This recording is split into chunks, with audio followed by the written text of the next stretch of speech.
जबान नहीं आएगी इंशाअल्लाह ताला। मेरी जबान गुलामी की बात नहीं करेगी, मेरी जबान हक की आवाज को बुलंद करेगी। मेरी जबान चापलूसी की बात नहीं करेगी, मेरी जबान हक की बात करेगी। मेरी जबान गुलामी की बात नहीं करेगी, मेरी जबान हिस्सेदारी की बात करेगी।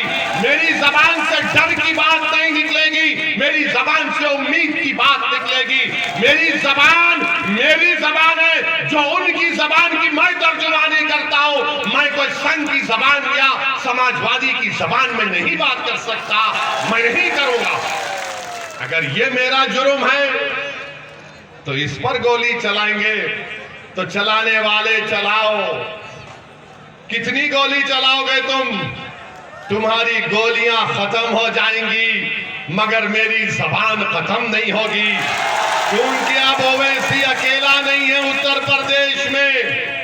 मैं अपनी जबान नहीं बल्कि मैंने ऐसे लाखों लोगों को बता दिया है कि अपनी जबान को इस्तेमाल करो। वक्त के फिरौन के सामने खड़े हो जाओ, वक्त के नमरूद के सामने खड़े हो जाओ, वक्त के अबू जहल के सामने खड़े हो जाओ, वक्त के अबू लहब के सामने खड़े हो जाओ और वक्त के यजीदों के सामने अपनी गर्दन कटा देना मगर कभी झुकने नहीं देना अपने आप को। ये हम जब बात करते हैं तो ये लोग अरे जोर से लगाओ। आप यहां से इंशाअल्लाह ताला मंजलिस को उम्मीदवार शकील अहमद साहब को कामयाब करिए। हो सकता है कि वो इंशाअल्लाह ताला उत्तर प्रदेश के डिप्टी चीफ मिनिस्टर बनकर आपकी नुमाइंदगी करेंगे और आपके लिए लड़ेंगे। मेरे अजीज दोस्तों और बुजुर्गों, ये लड़ाई हिस्सेदारी की लड़ाई है। अगर आप अपने वोट का इस्तेमाल डर की बुनियाद पर करेंगे तो जाहिर है समाजवादी तो यही चाहती है कि डर की बुनियाद पर आपको डराया जाए। बीजेपी यही चाहती है कि आप डर डर कर घुटन की जिंदगी गुजारें। मेरे अजीज दोस्तों और बुजुर्गों, आप देख रहे हैं कि पिछले 5 साल में उत्तर प्रदेश में बीजेपी की सरकार रही, वो हर महाज पर बीजेपी की सरकार नाकाम साबित हुई है। क्या नौजवानों को रोजगार मिला? क्या नौजवानों को नौकरी मिली? तो आपको जानकर हैरत होगी, बल्कि आप जानते हैं कि किसी नौजवान को रोजगार का इंतजाम नहीं किया। कि क्या जब कोविड शुरू हुआ तो क्या तबलीगी जमात पर जुल्म नहीं शुरू हुआ? क्या आपने इल्जाम नहीं लगा दिया अल्पसंख्यक समाज मुसलमान पर? आप ही की पार्टी के लोग कह रहे थे कि कोविड फैलाने में ये लोग जिम्मेदार हैं। बताओ प्रधानमंत्री वो किसने किया? फिर कौन जिम्मेदार है उसका? और दूसरी बात बीजेपी नहीं बताती आपको, क्या जनवरी 2021 में बीजेपी पार्टी ने एक रेजोल्यूशन पास करके प्रधानमंत्री को मुबारकबाद दी कि प्रधानमंत्री को मुबारकबाद इसलिए दी बीजेपी ने कि हम कोविड से जंग जीत गए और ऑस्ट्रेलिया में भारत ने ऑस्ट्रेलिया की क्रिकेट टीम को हरा दिया। इतनी जल्दी आपने जनवरी 2021 को 1 साल पहले आप जाकर रिकॉर्ड निकाल कर देख लीजिए, बीजेपी की नेशनल एग्जीक्यूटिव कमेटी में यह बात कही गई। उसके बाद जब दूसरी वेव शुरू हुई तो क्या गंगा के पानी पर जो लाशें तीर रही थी प्रधानमंत्री, वो झूठ है? क्या उत्तर प्रदेश में लोग जब ऑक्सीजन के लिए तड़प तड़प कर मर रहे थे वो झूठ है? क्या लोग को आवाम को कोविड से दवाएं नहीं मिल रही थी, अस्पताल में बेड नहीं मिल रहा था, वो झूठ है? बताओ प्रधानमंत्री, बताओ बीजेपी, क्या ये बात सच नहीं है कि आपने 2021 जनवरी में आपने कोवैक्सीन और कोविशील्ड का ऑर्डर प्लेस किया, उसमें देरी हुई?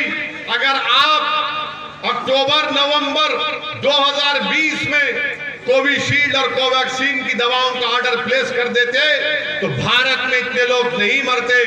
आपको सिर्फ तारीफ पसंद है, आपको सिर्फ अपनी तारीफ पसंद कि आपने ऐसा किया था। अरे आपकी हुकूमत की गलती की वजह से भारत में कोविड की सेकेंड वेव आई। बीजेपी जिम्मेदार है। अगर 2021 में कोविड की सेकेंड वेव आई तो बीजेपी की गलतियों की वजह से, बीजेपी की नादानियों की वजह से, जिसमें लोगों ने, जनता ने अपनी माओं को खोया, अपने पिता को खोया, अपनी पत्नी को खोया, अपने भाइयों को खोया, अपने दोस्तों को खोया। बताओ प्रधानमंत्री, आपने दवाओं का ऑर्डर क्यों नहीं पहले प्लेस किया? इसकी बात प्रधानमंत्री नहीं करेंगे। प्रधानमंत्री जब उन पर आ जाती है बात तो फौरन बोलते मैं जिम्मेदार नहीं हूं, कोई और जिम्मेदार है। क्या आप सरकार क्या कर रही थी आप?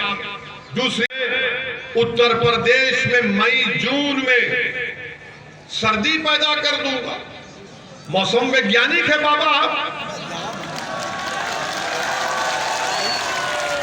मई जून में कोई सर्दी पैदा कर देता है। अब बोलते हैं कि अब मैं सर्दी के मौसम में गर्मी पैदा कर दूंगा। अरे बाबा, आपकी सरकार तो दवा नहीं दे सकी, आपकी सरकार तो मरने वालों को अंतिम संस्कार करने के लिए लकड़ी नहीं दे सकी। आप कौन सी गर्मी और सर्दी की बात कर रहे हैं? आपने उत्तर प्रदेश के युवाओं को रोजगार नहीं दिया, नौकरी नहीं दी, मगर बाबा गर्मी और सर्दी की बात कर रहे हैं। मगर बाबा एक बात सुन लो, एक बात ज़हन नशीन कर लो। ओवैसी जो उत्तर प्रदेश में गर्मी पैदा कर चुका है, वो ना तुम्हारी सर्दी कम करेगी ना तुम्हारी गर्मी कम करेगी। अब गर्मी बरकरार रहेगी सुबह क़यामत तक इंशाअल्लाह ताला। सब क्रिमिनल माफिया भाग गए। बाबा, हम पर गोली चलाने वाले कौन थे? आपको नहीं मालूम बाबा कौन थे? आपने कहा कि अमित शाह ने कहा, प्रधानमंत्री ने कहा कि अब माफिया जेल में जाता है।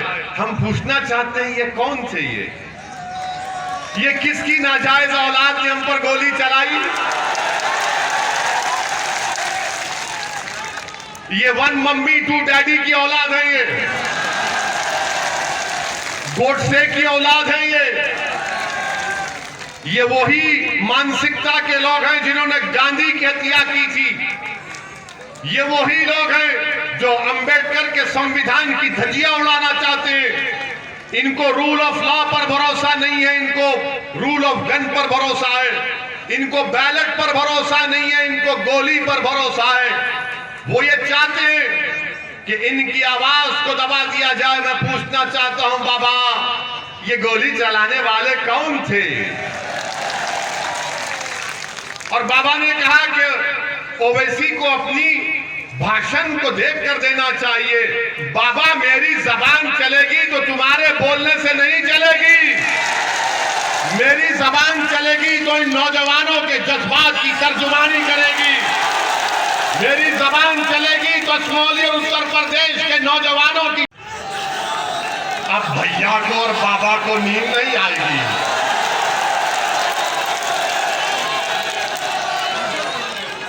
अब आप सुनिए, गोली चली तब भी इतनी जबान चल रही है। अब ये सोच रहे होंगे ये तो पापी, ये तो गोली चलने के बाद भी तेज जा रहा है।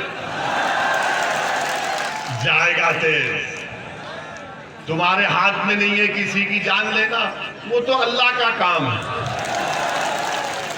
जब तक अल्लाह बोलेगा जिंदा रहेंगे, जब अल्लाह फैसला कर लेगा चले जाएंगे।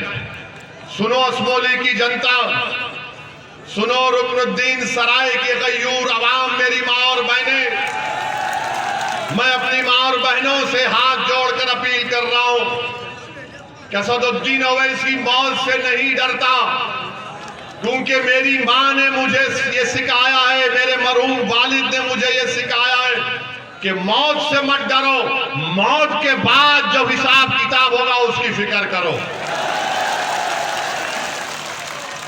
जब हिसाब किताब होगा, पूछा जाएगा कि बताओ असदुद्दीन, तुमको दुनिया में इज्जत दी गई, मुकाम दिया गया, तुमने उसको कैसे इस्तेमाल किया? मैं गुनाहगार हूं, मैं कितना गुनाहगार हूं मेरा रब जानता है, मगर एक बात तुम्हारे सामने जिम्मेदारी से कह रहा हूं कि मैं बेईमान नहीं हूं, ना कभी रहूंगा इंशाअल्लाह ताला। मैंने कभी भी अपनी मफाद के लिए आवाम का सौदा नहीं किया। मैं अगर राजनीति में हूं तो तिजारत करने के लिए नहीं हूं। मैं अगर राजनीति में हूं तो दौलत कमाने के लिए नहीं हूं। मैं अगर राजनीति में हूं तो गरीब और मजलूम आवाम को उनका मुकाम दिलाने के लिए, उनका हिस्सा दिलाने के लिए हूं। यही हमको सिखाया गया था। और हमको मौत से ज्यादा ये सोचना है कि हम दुनिया में क्या करें, कैसा लेकर करें, क्या किए कि उनके सबका हिसाब किताब होगा। कोई नहीं बचने वाला है, सब जाएंगे। सब बड़े बड़े मुख्यमंत्री पहले जा चुके हैं, सब जाएंगे, हम भी जाएंगे। मगर इंशाअल्लाह ताला जब जाएंगे तो हशर के मैदान में मैं अपनी मां को शर्मिंदा नहीं करूंगा इंशाअल्लाह ताला। मैं अपने बाप को शर्मिंदा नहीं करूंगा इंशाअल्लाह ताला।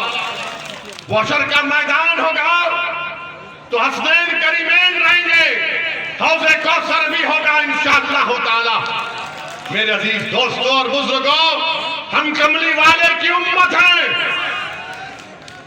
हम कमली वाले की उम्मत हैं और हमको डरने और घबराने की जरूरत नहीं है। अल्लाह हमारे लिए काफी है।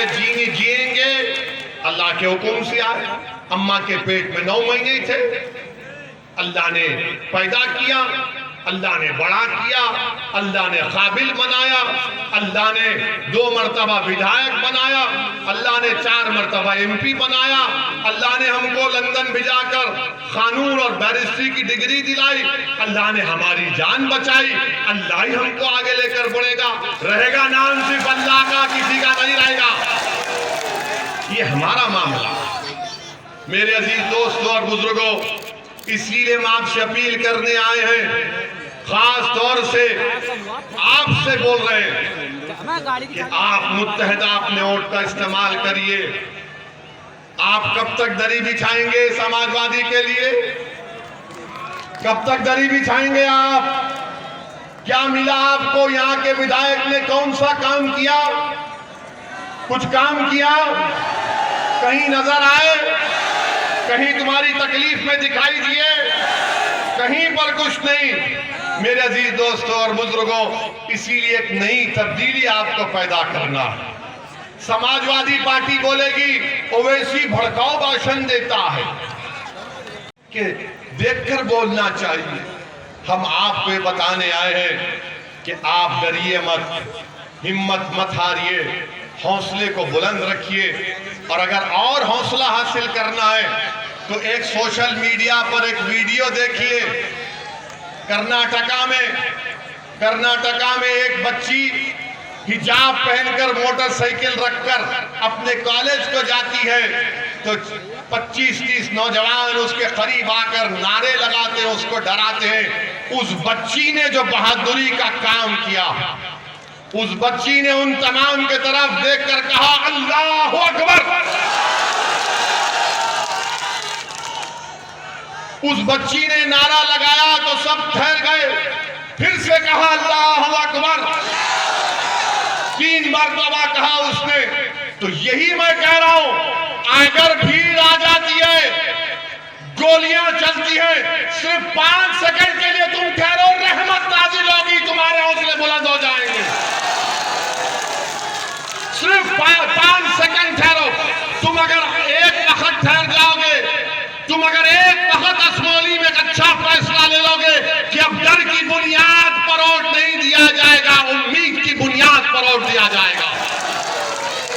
मेरे अजीज दोस्तों और बुजुर्गों, डरने और घबराने की जरूरत नहीं है। अच्छा, अभी आप देखेंगे, हम पहले से आपको वार्न करके जा रहे हैं, शाम में 6 बजे से टीवी पे शुरू हो जाएगा। मुस्लिम महिलाओं को बुर्का और हिजाब के नाम पर दबाया जाता है। अरे तुमको कब से मोहब्बत हो गई? मैं क्या पहनता हूं, मेरी बेटी क्या पहनती है, मेरी बीवी क्या पहनती है, उससे आपको क्या मतलब? आपको कुछ नहीं पहनना, मत पहनो, मेरे को क्या करना है? क्योंकि सुप्रीम कोर्ट का जजमेंट है, बोलेंगे इसने भड़काऊ बात की। जाहिल लोग हैं। पुट्टू स्वामी का जजमेंट है। पुट्टू स्वामी जजमेंट में सुप्रीम कोर्ट ने कहा कि कौन क्या खाता है, कौन क्या पहनता है, वो तुम्हारी जिम्मेदारी। अब तो सुप्रीम कोर्ट ने 377 को भी बर्खास्त कर दिया। सुप्रीम कोर्ट ने कह दिया कि right to choice is a fundamental right, यानी आपकी पसंद क्या है वो आपका बुनियादी हक है। अगर हमारी बच्चियां बुर्का निकाब पहनती हैं तो आपके पेट में क्यों दर्द हो रहा है? अगर असदुद्दीन ओवैसी भारत की पार्लियामेंट में दाढ़ी और टोपी पहनकर जा सकता है तो क्या मेरी बेटी हिजाब और निकाब पहनकर स्कूल क्यों नहीं जा सकती? क्यों नहीं जा सकती? और आप कहते कि मुसलमान पीछे हो रहे हैं, पढ़ते नहीं है, पढ़ाते नहीं है। अरे अब तो पढ़ना चाह रहे ना। अच्छा, अशमोली की बात करो, कितने स्कूल खोले मैडम? कितने स्कूल खोले? कितना कॉलेज खोले? अस्पताल, रोड बनवाई। फिर क्या करोगे? 14 तारीख को आसमान पर पतंग फैलाना है, तुमको खींचना है, ये काम करना है। ये आपका बेटा है, इसको उठा दो, इसको आसमान पर पहुंचा दो, वो तुमको उठा लेगा। मैडम जीत तो जाती है। अरे सुनो, तुम जिंदाबादी होगे। सुनो, में संभल बाजू है, 2 बच्चों की मौत हुई। ना संभल के नवाब साहब ने, ना यहां की विधायक ने, उत्तर प्रदेश की विधानसभा में वो जो बच्चों का इंतकाल हुआ, गोली से मर गए, बिलाल पाशा, शहरोज उस्मानी का जिक्र भी नहीं किया, जिक्र भी नहीं किया। अब ये क्या हो रहा है कि मैं विधायक बन जाऊं, वह नवाब साहब का भी मामला ये कि मैं विधायक बनूं।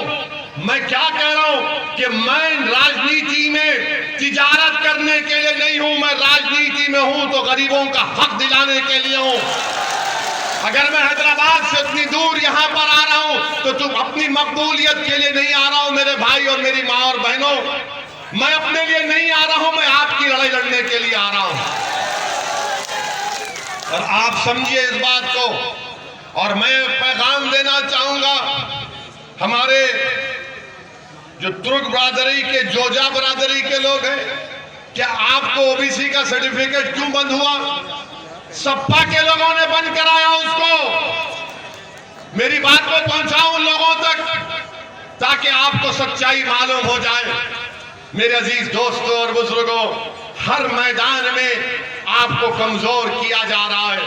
लोग बोलेंगे अरे अगर यहां से मजलिस के शकील साहब कामयाब हो गए, मजलिस के 8-10 एमएलए जीत गए तो क्या करेंगे? मैं उनसे कहना चाहूंगा, प्यारे 8-10 तुम कह रहे हो, 540 का संसद है जिसमें 2 हैं, और जब 2 खड़े हो जाते बीजेपी के 300 खड़े होकर बोलते बैठ जा बैठ जा बैठ जा, मगर हम नहीं बैठते, अपनी बात को करते। हम सिर्फ 5 मिनट 6 मिनट में पूरी गर्मी पैदा कर देते बाबा। अभी हमारा भाषण हुआ था, हमले के बाद 4-4 गोलियां चली। दूसरे दिन हम पार्लियामेंट गए, स्पीकर साहब ने हमको मौका दिया, अल्लाह उनको अच्छा रखे, हमको 6 मिनट बोलने का टाइम मिला। हमने पार्लियामेंट को सच्चाई बता दी। अब लोग हमसे पूछते हैं कि 24 घंटे तुझ पर नहीं हुए गोली चलाने के बाद और तू आकर ये बात कर सकता है, वो क्या है? हमने कहा 24 घंटे न छोड़ो, अगर 4 घंटे भी होते तो उससे ज्यादा हम बोलते, क्योंकि हमारी जिंदगी हम अपने रब को दे चुके हैं, हम दे चुके हैं। अब वो चाहे कहां डाले किधर डाले वो उसका काम। मेरे अजीज दोस्तों, मेरी इज्जतदार मां और बहनों, 14 तारीख के दिन एक तारीखी फैसला कर लो। आप अज़ां हो रही है, इसीलिए आपसे अपील कर बोले हैं।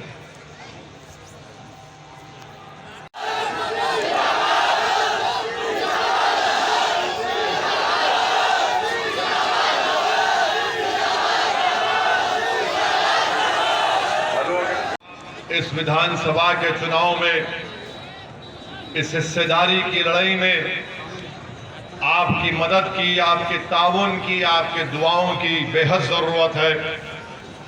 और आपके साथ और आपकी मोहब्बत और आपका वोट मिलेगा तो इंशाअल्लाह ताला यकीनन असमौली में एक नई तारीख लिखी जाएगी और शकील अहमद को आप अपने वोटों से यहाँ से विधायक बनाकर उत्तर प्रदेश की विधानसभा में बिठाएंगे।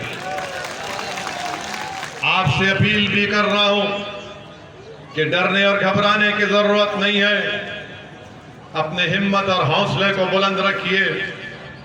मैं नौजवानों के गम को समझ सकता हूं। मैं नौजवानों के दिलों में और उनकी आंखों में जो फिक्र और परेशानी है, मैं उनसे कहना चाह रहा हूं, नौजवानों से, कि किसी शायर ने कहा था कि ना हो ना उम्मीद, ना हो ना उम्मीद, ना उम्मीदी ज़वाले इल्म इरफा है, उम्मीद मर्द मोमिन है खुदा के राज़दानों में।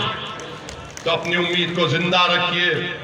और जो लोग हमारे भाई सपा में हैं, मैं उनसे कहना चाह रहा हूं कि नहीं तेरा नशेमन, नहीं तेरा नशेमन खसरे सुल्तानी के गुंबद पर, नहीं तेरा नशेमन कसरे सुल्तानी के गुंबद पर, तू शाहीन है बसेरा कर पहाड़ों की चट्टानों पर।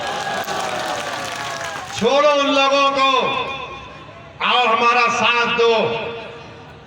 अगर तुमको नेता बनना है तो आओ ओवैसी के खंधे पर खड़े हो जाओ। अगर तुमको तरक्की करना है राजनीति के लिए तो अपने दिलों को साफ कर लो, गरीबों की नीयत को अच्छी रख लो। अगर हमारी जिंदगी तुम्हारे लिए फायदेमंद हो सकती है तो होगी इंशाअल्लाह। और अगर मौत भी हमारी फायदेमंद हो सकती है तो उससे भी फायदा हासिल करो, मगर कुछ तो करो। कब तक तुम डर डर कर इन लोगों की गुलामी करोगे? तुम कब तक इनके लिए दरी बिछाओगे? अरे कब तक दरी बिछाओगे? कब तक नारे लगाओगे कि भैया तुझ पे जवानी कुर्बान? अबे कितनी को जवानी कुर्बान करेगा? दादा ने, गरीब बाप ने की अपनी जवानी को बचा ले अपने लिए, अपनी जवानी को बचा ले अपने लिए। इसीलिए बीजेपी वाले ही बोलते, क्या बोलते, वो रोटी नून खाएंगे उनको जिताएंगे। हम कह रहे हैं कि रोटी नून नहीं खाएंगे, दरी नहीं बिछाएंगे और पतंग को जिताएंगे। हम कुछ बोल रहे थे तो लगा के बिजली, बाबा अब ये बिजली, हम खुद बिजली बना चुके हैं लोगों को। बहरहाल मेरे अजीज दोस्तों और बुजुर्गों, हिम्मत और हौसले को बुलंद रखिए, अपने वोट का सही इस्तेमाल करिए। देखिए 2014 में क्या हम चुनाव लड़े थे, फिर कैसे बीजेपी जीत गई, आपने सपा को वोट किया। 2017 में अखिलेश और कांग्रेस एक हुए, आपने देख लिया कि उत्तर प्रदेश में बीजेपी जीत गई। 2019 के लोकसभा के चुनाव हम नहीं लड़े, फिर भी बीजेपी जीत गई। मैं आपको बता रहा हूं कि आपके वोट की अहमियत अब खत्म हो चुकी है। आपके वोट की अहमियत कोई नहीं बाकी रही। ये कड़वी बात सच्चाई से कह रहा हूं। आप तो झोली भर भर के खैरात के तौर पर वोट दे रहे हैं, मगर उनके पास आपकी कोई अहमियत नहीं है, न मान सम्मान आपका किया जाता है। आप खुद देख रहे हैं कि 3 मरतबा आपने 6.5 साल में इन तमाम बसपा सपा को वोट दिया, मगर बीजेपी कामयाब हो रही है। मेरी इस बात को लिख के रख लो तुम। आज मैं रुकनुद्दीन सराय में खड़े होकर कह रहा हूं, अगर कोई ये समझ रहा है कि सपा और बसपा को वोट देने से बीजेपी की कामयाबी को रोक देंगे, नहीं रोक पाएंगे। अपने वोट को जाय होने से बचा लो, अपने वोट को जाय होने से बचा लो। अगर आज आप अपने वोट को मजलिस के हक में इस्तेमाल करेंगे तो आपकी अहमियत बढ़ेगी, आपकी कीमत बढ़ेगी, आपका मान सम्मान बढ़ेगा। आपकी आवाज उत्तर प्रदेश के विधानसभा में जाएगी। आवाज तो गई असमौली से, मगर उस आवाज में दम नहीं था। वो आवाज तो आपने भिजा दिया कामयाब होकर, मगर मैडम और मोहतरमा खाली परिवारवाद की बात करती है। अगर शकील कामयाब होगा तो गरीबों की, मजलूमों की इंसाफ की बात होगी। तो इसीलिए आपसे अपील कर रहे हैं कि 14 तारीख के दिन आप सुबह सुबह अपने घर से निकलकर पतंग के निशान पर पूरे एतमाद के साथ बटन दबाइए और अपनी जमात को, अपनी आवाज को हिस्सेदारी की लड़ाई में आप अपना सहयोग दीजिए, अपनी लड़ाई में कामयाबी हासिल करिए। मैं आपको कह रहा हूं कि मजलिस और ओवैसी सिर्फ इस लड़ाई की नहीं है। मैं आता रहूंगा जब तक अल्लाह मुझे जिंदा रखेगा। मेरी जिंदगी का मकसद ये है कि आप तमाम मुझसे काबिल नेता बन जाएं। मेरी जिंदगी का एक ही मकसद है कि मेरी बहनें सियासत में आए। मेरी जिंदगी का मकसद ये है कि अब हर मैदान में हमको हिस्सा मिले, विकास में मिले, ठेकेदारी में मिले, शिक्षा में मिले, नौकरी में मिले, राजनीति में मिले।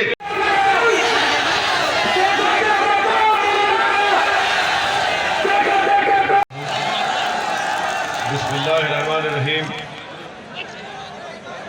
मोहतरम जनाब शकील अहमद साहब जो असमौली विधानसभा के प्रत्याशी हैं, मजलिस इत्तेहादुल मुस्लिमीन के, जनाब शौकत अली साहब जो प्रदेश के अध्यक्ष हैं, असद अब्दुल्ला साहब जिला अध्यक्ष हैं, शमीम तुर्क साहब, जनाब वाजिद हुसैन एडवोकेट साहब, मेरे भाई इमरान बॉबी साहब, सारिम साहब, मेरे छोटे भाई जनाब शहजाद साहब, चौधरी मुशीर साहब, ज़ैबुल इस्लाम साहब, महताब चौहान साहब, शान आलम साहब, हमारे नौजवान कायद जनाब फरहान ज़ुबैरी साहब और जनाब सैयद असलम साहब, बुजुर्गान मिल्लत, मेरी इज़्ज़तदार माँ और बहनों और मेरे गयूर नौजवान साथियों, ये अल्लाह का बड़ा फजलो करम है कि मैं दूसरी मरतबा असमौली की विधानसभा में आपके दरमियान में आकर मुझे अपनी बात रखने का मौका अल्लाह सुब्हानहू व तआला ने इनायत फरमाया है। और ख़ास तौर से ये मेरे लिए बड़ी बाइज़ इज़्ज़त की बात है कि रुकनुद्दीन सराय में मुझे यहाँ पर आने का मौका मिला और आपसे अपनी बात रखने का मुझे मौका मिला। मेरे अजीज़ दोस्तों और बुज़ुर्गों, हमारे उम्मीदवार, हमारे प्रत्याशी शकील साहब इसी गांव से हैं, इसी इलाके से हैं, वो यहीं के बेटे हैं। और जब यहाँ के आपकी सरजमीन से एक जियाला उठता है मजलूमों को इंसाफ दिलाने के लिए, हिस्सेदारी की लड़ाई को कामयाब करने के लिए, जब कोई यहाँ से उठता है कि ताकि असमौली विधानसभा को जिन चीज़ों से, विकास से महरूम करके रख दिया गया, सही मानों में असमौली में विकास हो, मेरी आप तमाम से गुजारिश है कि आप 14 तारीख के दिन अपना एक एक वोट हमारे मजलिस के उम्मीदवार मोहतरम जनाब शकील अहमद साहब को पतंग के निशान पर बटन दबाकर इनको कामयाब और कामरान करें। अजीज दोस्तों और बुजुर्गों, आपकी विधानसभा में बहुत से मसाइल हैं। यहाँ पर पब्लिक हेल्थ सेंटर नहीं है, मदरसों में, सरकारी स्कूल्स में मुदर्रिसों को तनख्वाह नहीं मिल रही है। असमौली की शक्कर मिल जो दलितों की ज़मीन है उस पर कब्जा हो चुका है। माशाअल्लाह FIR तो हुआ है मगर उसके बाद कुछ नहीं हुआ है। सरकारी अस्पताल में ऑक्सीजन प्लांट कायम हुआ मगर ये सिर्फ जुमला है, इसमें कोई स्टाफ नहीं है। बस अड्डा है मगर कायम नहीं है, कोई डिपो नहीं है। असमोली विधानसभा में एक भी नगर पंचायत नहीं है। इसकी जिम्मेदार कौन है आप जानते हैं। आज शिक्षा से महरूम असमोली की जनता को किया जा रहा है, और वहीं पर आप जानते हैं कि जहां पर डिग्री कॉलेज संभल में है मगर स्टाफ नहीं है, यहाँ पर आप देखते हैं कि आप ही के इस इलाके में कोई विकास का काम नहीं किया गया। तो सवाल ये पैदा होता है, क्यों आप यहाँ पर सपा के प्रत्याशी को या मौजूदा विधायक को वोट दें? आप क्यों यहाँ पर बसपा या बीजेपी के प्रत्याशी को वोट दें? मैं आपसे गुजारिश करने आया हूं कि आप अपने वोट का सही इस्तेमाल करिए। मजलिस-ए-इत्तेहादुल मुस्लिमीन इस विधानसभा के चुनाव में भागीदारी परिवर्तन मोर्चा का हिस्सा है।